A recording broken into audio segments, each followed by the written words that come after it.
Alors bonjour les amis de la forêt, alors aujourd'hui dans cette vidéo je vais rendre hommage à Michel Piccoli qui vient de décéder à l'âge de 94 ans et qui est, on peut le dire, un des derniers dinosaures du cinéma français d'après-guerre puisqu'il a commencé sa carrière cinématographique en 1945.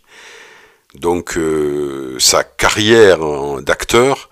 a couvert quasiment la deuxième moitié du XXe siècle et le début du XXIe. Alors, c'est un acteur que j'ai connu sur le tard, il n'a pas vraiment enflammé mon imagination d'enfant et d'adolescent, puisque il a peu tourné dans des comédies et dans des films d'action, et qu'il jouait souvent dans des drames, des hommes d'âge mûr, qui étaient souvent d'ailleurs l'amant de superbes femmes, alors qu'il n'avait pas le physique de l'emploi. On ne peut pas dire que c'était un jeune premier, il avait un physique un peu ingrat, il a toujours paru un peu plus vieux que son âge, atteint d'une calvitie précoce, et disons que par rapport à un Delon, je veux dire, ça n'avait rien à voir au niveau de la beauté physique, mais il avait beaucoup de charisme, et il excellait dans ses rôles à contre-emploi. Il était un peu, en fait, l'équivalent d'un Gainsbourg non alcoolisé, mais dans le cinéma, puisque Gainsbourg, l'homme à la tête de chou, qui se trouvait très laid, a souvent eu pour compagne des femmes superbes. Alors, ce mépris de Jean-Luc Godard, 1963, c'est un film qui a fait connaître Michel Piccoli auprès du grand public, même si le mépris quand même est un film un peu élitiste, hein, qui n'est pas très grand public.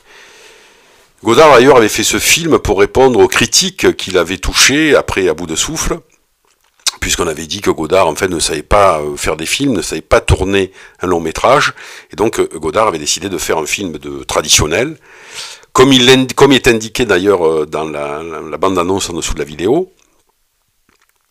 Et donc ce mépris, qui est une adaptation d'un roman d'Alberto Moravia, a marqué l'histoire du cinéma. D'ailleurs c'est ce que dit Jack Palance qui a joué dans ce film, qui était habitué au rôle de méchant dans le cinéma américain. Je renvoie à son rôle de tueur dans L'homme des vallées perdues de George Stevens, un western de 1953 avec Alan Ladd, qui m'avait moi beaucoup marqué quand j'étais enfant. Et en fait, Jack Palance disait que dans sa filmographie, il y avait ce film qui avait marqué l'histoire du cinéma, et il avait joué dedans sans vraiment comprendre en fait l'histoire de ce film d'ailleurs. Alors Godard donc fait tourner Michel Piccoli avec Brigitte Bardot, on comprend pourquoi Brigitte Bardot était un sex symbole à cette époque, puisque, comme l'a dit d'ailleurs Brigitte Bardot dernièrement, Michel Piccoli avait adoré ses fesses, et c'est vrai qu'il y a une scène où on voit notamment les fesses de Bardot, et ma foi, elles sont pas mal. Dans ce film, il y a les magnifiques paysages de Capri, la superbe musique de Georges Delerue, le thème de Camille,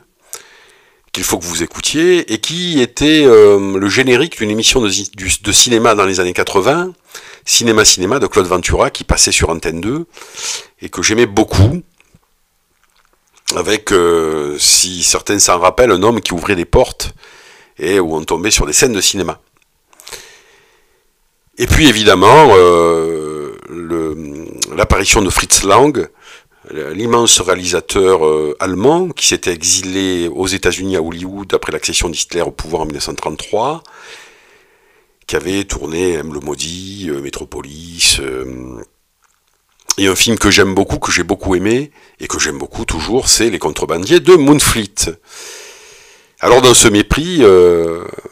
qui est basé aussi sur les 3 couleurs primaires, c'est un film très beau esthétiquement parlant, Piccoli déploie son talent en étant l'amant de Brigitte Bardot. Alors, deuxième film qui m'a marqué de cet acteur, c'est un film des années de 1970, réalisé par Claude Sautet, Les choses de la vie, qui est une adaptation d'un roman de Paul Guimard, que je vous conseille de lire aussi parce qu'il est très court, hein, je crois qu'il fait 120 pages. Et là, on retrouve Piccoli au bras d'une superbe femme, Romy Schneider. Et c'est une histoire un peu tragique, évidemment, d'un amour qui va se finir assez mal, donc je ne vais pas spoiler, je vous conseille de voir le film. Et là encore, Piccoli est superbe toujours dans un rôle à contre-emploi, toujours au bras d'une belle femme. C'est ça qui est extraordinaire chez Piccoli, c'est qu'il pouvait jouer des amants convoités alors qu'il n'avait pas vraiment le physique de l'emploi. Hein. Et je vous conseille aussi d'écouter cette magnifique chanson chantée en duo par Michel Piccoli et Romy Schneider, une chanson qui a été composée par Philippe Sard, qui reste un peu, je dirais, la marque du film. Je mets la vidéo d'ailleurs de cette chanson au-dessous de cette vidéo. Alors voilà, j'avoue que après 1970, j'ai aussi aimé d'autres films de Piccoli, notamment les films avec Claude Sautet, Vincent François Paul et les autres, Max et les Ferrailleurs. Claude Sautet qui s'est fait un petit peu le narrateur de cette France des années 70, et notamment des évolutions de mœurs. Mais c'est vrai que, bon, les deux films qui m'ont marqué dans sa très longue filmographie, ce sont ces deux films, de 1963 et de 1970, et j'avoue que par la suite, j'avais bien aimé aussi Une étrange affaire avec Gérard Lanvin en 1981. Mais c'est vrai que j'avoue que depuis les années 80, j'ai plus trop suivi la carrière de cet acteur, mais j'en garde ce souvenir impérissable de ces films, de ces deux films lumineux. Je vous remercie, à bientôt.